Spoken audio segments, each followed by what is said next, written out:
Study YouTube channel पर आपका स्वागत है। मैं Deepak Kumar. PNST ANM examination की प्रिपरेशन का जैसे जैसे समय बीतते चले जा रहा है,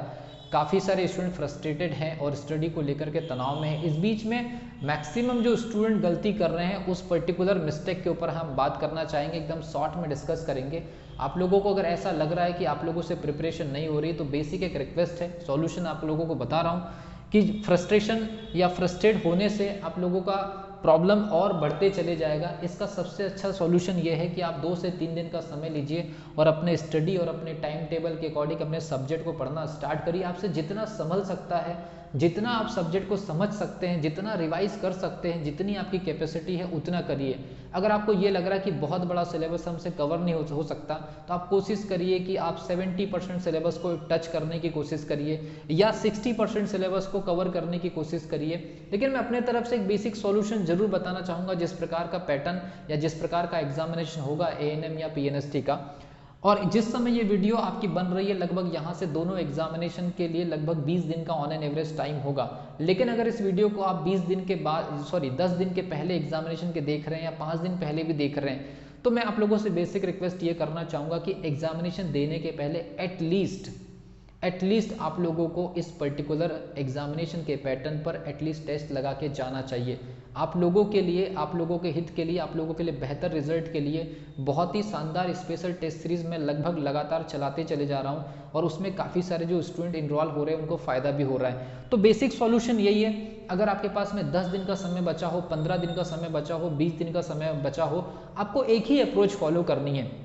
ब्लाइंडली कहीं भी किसी के पास में भी टेस्ट सीरीज अटेम्प्ट नहीं करनी है, चाहे वो हमारी टेस्ट सीरीज क्यों ना हो। आपको एक बेसिक फंडामेंटल फॉलो करना है। अगर आपके पास में 1 दिन का भी गैप है कि फाइनल एग्जामिनेशन में आपके पास में 10 दिन का भी समय है, तो आप अगर टोटल सिलेबस को 10 पार्ट में डिवाइड करके अगर हर एक पार्ट का रिवीजन एक एक दिन में, एक एक यूनिट में ऊपर ही सारांश कंक्लूजन के साथ ही या बेसिक चीजें, या एक यूनिट में अगर 4 से 5 टॉपिक होता है जिसको अपन डीप स्टडी नहीं भी कर पा रहे, तो एटलीस्ट देख ले, या उससे रिलेटेड कोई फॉर्मूला है या उससे रिलेटेड कोई फैक्ट है तो उसको थोड़ा सा याद कर ले। अगर एक यूनिट में अगर मान लीजिए 25 छोटे छोटे अगर टॉपिक है, उसमें से आप 6 से 7 भी देख करके जाने की कोशिश करें, तो सबसे पहले बेसिक आपको यही करनी है कि हर सब्जेक्ट में, जो भी सब्जेक्ट का आप पर्टिकुलर राउंड का टेस्ट लगा रहे हैं, तो सबसे पहली चीज आप थोड़ा सा भी रीडिंग करिए। थोड़ी सी भी अगर आप रीडिंग करेंगे तो ये मान के चलिए कि आपको टेस्ट में इस चीज का कॉन्फिडेंस मिलेगा और ये कॉन्फिडेंस आपको काम देगा फाइनल एग्जामिनेशन के अंदर। तो बेसिक अप्रोच यही है स्टेप 1 में कि जैसे मैंने सिलेबस को काट करके हर स्टूडेंट को प्रोवाइड किया है,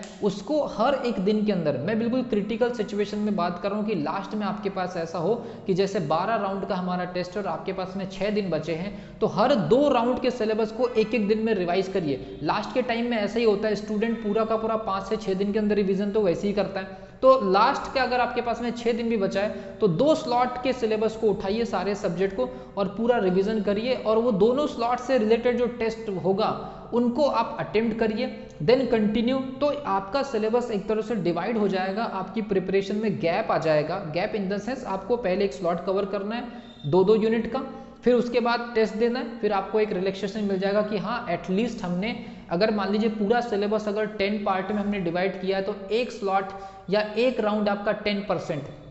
आपके पास 5 दिन या 6 दिन का समय बचा और आपने एक दिन में रिवीजन किया 2-2 पार्ट का या 2-2 स्लॉट का या 2-2 टेस्ट का, तो ये मान के चलिए आप एक दिन में 20% सिलेबस को कवर कर रहे होंगे लास्ट के 5 to 6 डेज के अंदर। ऐसी स्थिति में अगर आपने वहां के लास्ट के 3 से 4 दिन के अंदर ऐसा बेसिक प्रोसीजर फॉलो कर लिया, तो आप 75% से 80% सिलेबस को रिवाइज करके टेस्ट अटेम्प्ट करके एग्जामिनेशन हॉल में प्रवेश करेंगे, और ये आप लोगों को एग्जामिनेशन क्लियर करने के लिए बहुत ज़्यादा कॉन्फिडेंस जो है देगा। तो ये बेसिक रिक्वेस्ट है, सबसे पहले आप जो स्लॉटेड बेस आपको सिलेबस मिला है उसको रिवाइज करिए, देन उससे रिलेटेड टेस्ट लगाइए, और टेस्ट लगाने के बाद जो आंसर की आती है, जो आपके आंसर गलत हो रहे हैं, तो उसका कारण आपको मिल जाएगा, या आंसर की से पता चल जाएगा कि आपका आंसर जो सही है वो तो ठीक है, लेकिन जो आंसर गलत है तो उसका जो सही आंसर है। तो ऐसे भी आपके क्वेश्चन जो है वो प्रिपेयर होते रहेंगे। तो कम समय में और ऐसे फ्रस्ट्रेशन और ऐसे तनाव के समय में, और जिस प्रकार से ये जो एग्जामिनेशन आपके सामने बदले हुए पैटर्न के रूप में आ रहा है, इससे